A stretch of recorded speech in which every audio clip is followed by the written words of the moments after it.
What level of scrutiny does USCIS apply when adjudicating I-829 petitions?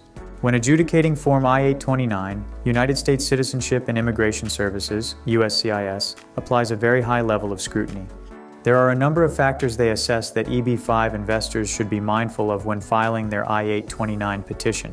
The most important factor is adherence to the criteria set out by the EB-5 program. In accordance with the program's rules and regulations, there must be evidence that a qualifying EB-5 investment was made. As of March 2022, the qualifying investment amounts are $1,050,000 and $800,000, the latter if investing in a project located in a targeted employment area, TEA.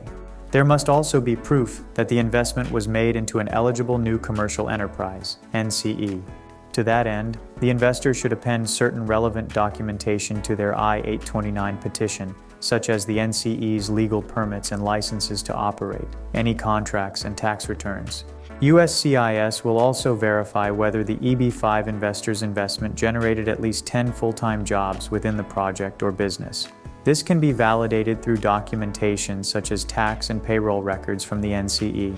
The job creation quota is calculated differently for direct EB-5 projects and those sponsored by regional centers. While direct EB-5 investors are permitted only to count direct employment toward their quota, regional center investors are permitted to also count indirect and induced employment toward their tally. To an extent, USCIS will also look at compliance with the EB-5 investor's original business plan, though minor tweaks of a superficial nature may be acceptable. There will also be a section for personal information. If the EB-5 investor or any of their derivative beneficiaries have a criminal record, this must be recorded on the petition. If the primary applicant has passed away and the new petitioner is a family member, this information must also be noted.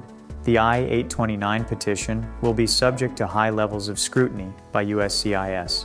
Thus, all EB-5 investors are advised to work with an immigration attorney who can ensure all necessary evidentiary documentation is included in the petition.